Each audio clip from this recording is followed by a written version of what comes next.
"Sir, you can't go in there," a young secretary yelled as I marched right past him. I'm sure he was right, I just didn't care. Magicks is a nasty business, but it is still a business at the end of the day. And where there is power to be had, there will always be talented, desperate people pushing the boundaries of what can or should be done. People think that accountants are enforcers, imposing our mysterious rules on the rest of the world. In reality, Magicks accounting is less about policing Magicks and more about studying it. Most of my colleagues spend their time reviewing research papers, analyzing where power concentrates throughout the world through the lens of first-hand reports. It can be an intellectually stimulating practice, and I've never had any issue with those folks. I understand why they do it. I'm just not sure they ever understood me. For the last 15 years, I've sought out the unusual, the math that doesn't add up. If I was asked why I worked in the field so much, I would say that Magicks users are too complex to properly understand in a 500-word standard psych profile. I'd also point out that the average Magicks user that I investigate is less of a danger to society than my colleagues would like to imagine. Make no mistake, I've seen monstrous things, and people. My fair share of violent Magicks users that would happily do something awful if it meant they would get what they wanted. But I'd argue that those were few and far between. At least I would have, until today. I walk into the owner's office, and I'm immediately struck by the size of his office. The rest of the school is modern and imposing, with massive ceilings and open spaces, but the owner's office was a simple room, a small desk, a human-sized window, and some basic furniture. For a brief moment, I thought that I must have been at some kind of a pre-entrance to the real office, but there he was, seated at his desk. He looked up at me from some document he was reading, clearly not expecting anyone would make it past his tiny bodyguard. "I need to speak to you, and it can't wait," I said, as the 20-year-old followed behind me. "Sir, I tried to tell him that..." The young man was finding the words to explain his resounding failure when the owner raised a hand to stop him. "That's all right, Genty. I'm sure the gentleman has a good reason for walking into my office and demanding things of me." He motioned for the boy to come to him, at which point the boy handed over the audience request form I'd filled out yesterday. As the owner started reviewing the form, he said, "That's enough, Cloudy. I'm not sure that'd be very polite, darling," without looking up. I had absolutely no idea what he was talking about until I looked up and nearly screamed. The snake seemed to be almost part of the walls of this room, and it was retracting from directly above me. Its mouth was closing, and its eyes glowed a fiery green as it continued watching me, fading away into a barely visible mist. I hadn't even considered that the room would have some kind of defense magics, which was incredibly reckless of me. What was wrong with me today? "I'm sorry, Mr. Bob, was it?" he said, and looked at me expectantly. We'd never officially met since I'd arrived at this school, so I gave him the same tired answer I'd given people for 40 years, frustration masquerading as wit. "It's a family name. Listen, you need to..." I started to say. But the owner raised a finger as he returned to scanning my form, pacing near his desk.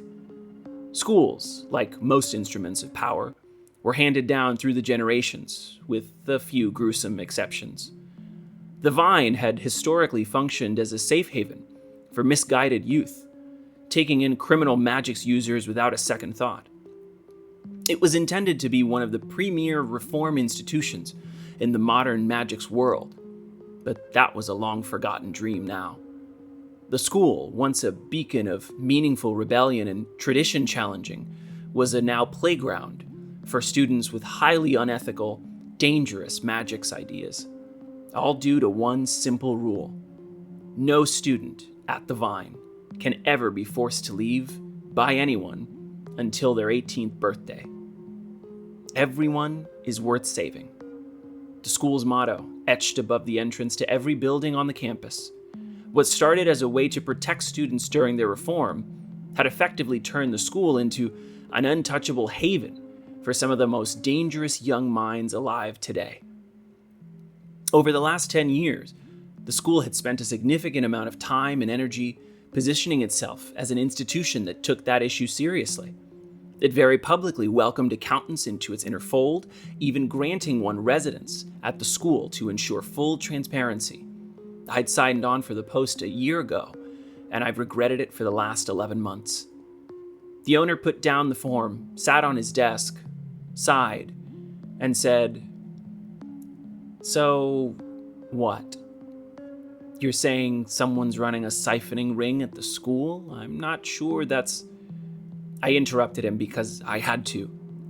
"Sir, respectfully, the majority of your school is siphoning magics from the majority..."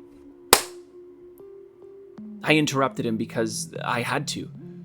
"Sir, respectfully, the majority of your school is siphoning magics from the neighboring townspeople, and you have to stop it." A pause. He tilted his head to the side and gave me a kind of miserable smile. "Mr. Bob, none of the neighboring towns have magics users. There haven't been for the last 10 years. Yes, exactly," I said. "But that's what I'm getting at. Thousands of people across a decade and not a single magics user? That's basically unheard of," I said. "Unless..." The owner didn't seem amused. "Unless what?" "Unless there are magics users. They just don't have enough internal magics to register as magics users." "Unless there are magics users. They just don't have enough internal magics to register as magics users," I said. "All right, so they aren't functional mages." "All right, so they aren't functional magics users then. It happens. They can cast a protection charm or two, but they can't summon a guardian. I'm really not sure what this has to do with..." "Dysfunctional magics users can be one of two things. Some aren't born with enough internal magics, yes, but..." I braced myself. "What if a magics user's powers were being siphoned from the moment their internal magics started working?" The owner scoffed. "Are you serious right now?" Don't do that," I said. "I'm sorry, it's just that what you're saying, I mean, think about it logically. You'd need a way to monitor when anyone's internal magics awoke, and it would need to be more sensitive than the equipment in every town," the owner said. "Not every town," I pointed out. "Just the neighboring towns. Honestly, it wouldn't be that hard to disrupt their existing equipment. It's easier to make those worse at registering internal magics." Now the owner laughed, and he was pacing again. "Sure, so the students ruin the town's equipment, and then enter into blood pacts with 10-year-olds? I started to say, "There's more than one way to..." But he cut me off. "Do you have anything to prove this is going on? This is absurd. With everything these students have to overcome, here you are," he started. "There's a siphoning circle at the base of this building." "Excuse me?" "I track the flow of magics back to the basement of this building. If you just follow me, I can show you," I said. "Show me what? That you violated the privacy of our neighbors and students without consulting with me at all?" "Sir, I don't want to have to say it, but..." He was going to make me say it. "I don't need your permission to do anything." Silence from him. The technicalities of schools and accountants were pretty messy, so any accountant worth talking to knew better than to entertain the whole who's in charge conversation, especially with the school's owner. It's not every day you go into someone's house and discuss who really owns it. I got the sense he was measuring his response, but this wasn't what I wanted the conversation to devolve into. "Listen, I am listening, Bob. You need to understand..." "I need to?" he repeated. "I don't need to do anything. I especially don't need to understand or listen. or follow you anywhere. He leaned against his desk, his upper body slightly forward. I couldn't tell if he was trying to project menace or calm, but somehow I was getting a bit of both. I needed a new approach. I'm sorry. I didn't mean to imply that you needed anything from me. A pause from the owner was about as much as I could hope for now, so I continued. I'll admit it, I'm desperate. But I went into ICTL today to audit their monitoring equipment, and I ran into this little girl. I haven't been able to get her out of my head, I said. She was skin and bones, and pale, she was just sitting down, but I could tell there was something wrong with her, I said. Yes, homelessness is very tragic, the owner started. It wasn't just that. I did a magic study on her, and she was bleeding magics like you wouldn't believe. I asked her if she was selling her siphon magics, and you know what she said to me? I didn't wait for an answer. She said, I've never done magics before, I said. She said, the town told her that she wasn't a magics user. Sir, I'm not sure how your students have done it, but I said. I know how they did it, the owner said, rubbing his temples. What a nightmare. The owner crossed his arms and sat at his desk, deep in thought. What would you need to do to stop this siphon? Like I said earlier, if we could just go downstairs together, I could... Bob, I'm not going anywhere near this, the owner said. I wasn't sure what he meant. What do you mean, you won't come see it? I said. That's exactly right. I won't come see it. My job is to champion this school, the owner said, sighing. Everyone is worth saving. You can't be serious. We're talking about hundreds of children that need our help, I said. Your help, Bob. I'm not going to stop you from doing something. I just can't help you directly. There are too many moving pieces with something like this, the owner said.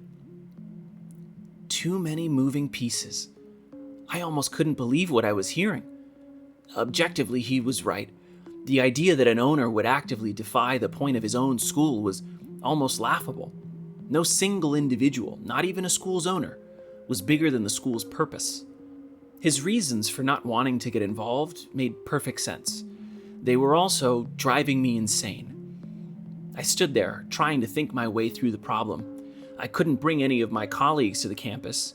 A single accountant on a school's grounds was enough to make the student body hostile, but 3 or 5 accountants, we might as well bring 100 and play battle chants. I realized that I'd need time to think about my approach. I had no idea how many students were involved, what was actually waiting for me in the basement. I didn't even know how to properly stop the siphoning, but I had to do something.